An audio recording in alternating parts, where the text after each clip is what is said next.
শ্রীরামকৃষ্ণগত প্রাণ শ্রীম মহাসমাধিতে প্রবেশ করেন 1932 খ্রিস্টাব্দের 4 জুন শনিবার ফলহারিণী কালী পূজা শেষে অমাবস্যা তিথিতে আর রোহিণী নক্ষত্রে।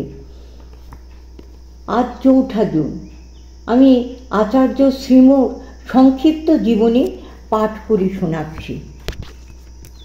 যুগবতার ভগবান শ্রী রামকৃষ্ণদেবের অন্যতম অন্তরঙ্গ প্রিয় পার্ষদ শ্রীমৎ জন্ম হয় 1854 খ্রিস্টাব্দের 14 জুলাই, বাংলা 1261 সাল 31 আষাঢ়।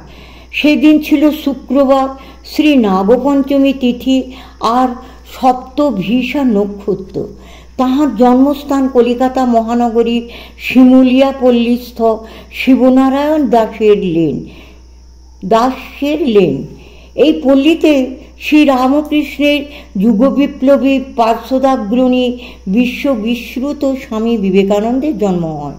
বড় হইয়া শ্রীম বাস করিতেন 13/2 গুরুপ্রসাদ চৌধুরী লেনের ঠাকুরবাড়িতে, তাহার পিতার নূতন ভবনে। এই ঠাকুরবাড়িতে শ্রী শ্রী মা ঠাকুরের নিত্য সেবা পূজার প্রতিষ্ঠা করেন এবং কখনো মাসাধিক কালও আসিয়া থাকিতেন। এই স্থলে শ্রীম মহাসমাধি লাভ করেন।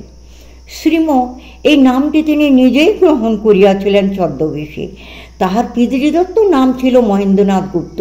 ঠাকুর শ্রীরামকৃষ্ণ তাহাকে মাস্টার বলিয়াও ডাকিতেন, তাই শ্রীরামকৃষ্ণ ভক্ত পরিবারে তিনি মাস্টার মশাই বলিয়া সুপরিচিত। মোহিনীমোহন, একটি ভক্ত, এই সকল ছদ্মনামেও তিনি কথামৃতে পরিচিত। পিতা শ্রী মধুসূদন গুপ্ত ও মাতা শ্রীমতী স্বর্ণময়ী দেবী উভয়ে স্বধর্মনিষ্ঠ, সরল ও অমায়িক লোক ছিলেন। কথিত আছে, দীর্ঘকাল যাবৎ শিব আরাধনার ফলে এই মধ্যবিত্ত বৈদ্য ব্রাহ্মণ দম্পতি মহেন্দ্রনাথকে লাভ করেন। পিতা শ্রী মধুসূদন কলিকাতা হাইকোর্টে কর্ম করিতেন। তাহার 4 পুত্র ও 4 কন্যার মধ্যে মহেন্দ্রনাথ ছিলেন তৃতীয় সন্তান। কনিষ্ঠ পুত্র কিশোরীও শ্রীরামকৃষ্ণের কৃপাপাত্র সেবক।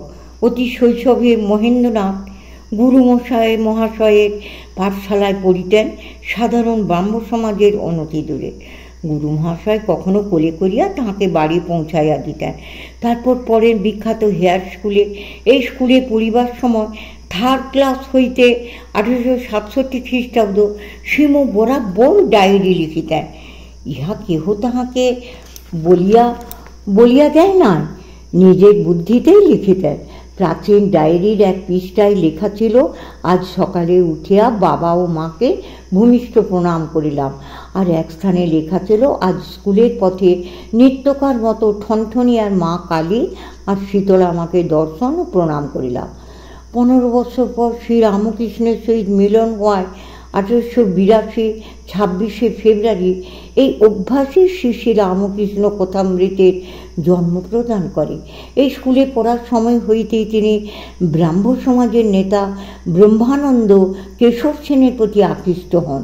ঠাকুরের সহিত মিলন হওয়ার পূর্বে কেশব সেনই ছিলেন শ্রীমোর প্রধান হিরো। ঈশ্বরচন্দ্র বিদ্যাসাগর, মাইকেল মধুসূদন দত্ত প্রভৃতিও ছিলেন শ্রীমোর অন্যতম হিরোজ। ব্রহ্মানন্দের ভিতর দিয়া শ্রীরামকৃষ্ণের জীবন্ত দৈবী ভাবপ্রবাহের স্পর্শই ছিল এই আকর্ষণের কারণ। এই বীর ও পূজার অবসান শ্রীরামকৃষ্ণে। শ্রীম এন্ট্রান্স পরীক্ষায় বিশ্ববিদ্যালয়ে 2য় স্থান অধিকার করেন। প্রেসিডেন্সি কলেজ হইতে FA পরীক্ষায় 5ম স্থান অধিকার করেন। গণিতের একটি পত্র না দেওয়ায় বিএতে 3য় স্থান অধিকার করেন। সুবিখ্যাত অধ্যাপক টনির সাহেব শ্রীমকে অতিশয় ভালোবাসতেন। তিনি বিলাত চলিয়া যাওয়ার পর মহেন্দ্রনাথের সঙ্গে সর্বদা প্রত্যালাপ করিতেন। ল পড়ার সময় পাঠ্যপুস্তক ছাড়াও ঋষি প্রণীত মনু, যাজ্ঞবল্ক্য, পরাশর, বৃহস্পতি প্রভৃতি সংহিতাদি অধ্যয়ন করেন। তাছাড়াও তিনি ছাত্রাবস্থায় পাশ্চাত্য দর্শন, সাহিত্য, ইতিহাস, বিজ্ঞান, অর্থশাস্ত্রাদি বিষয়ে বিশেষ ব্যুৎপত্তি লাভ করেন। সংস্কৃতে পুরাণ ও কাব্যশাস্ত্রাদিতেও তাঁহার বিশেষ অধিকার ছিল। কুমার সম্ভব, শকুন্তলা, ভট্টিকাব্য, উত্তর রামচরিত প্রভৃতি শ্লোক শ্রীমোর মুখস্থ ছিল। কালিদাসকে তিনি অতি উচ্চ আসন দিতেন। ঋষিদের তপবনের বিবরণ তাঁহার কণ্ঠস্থ থাকিত।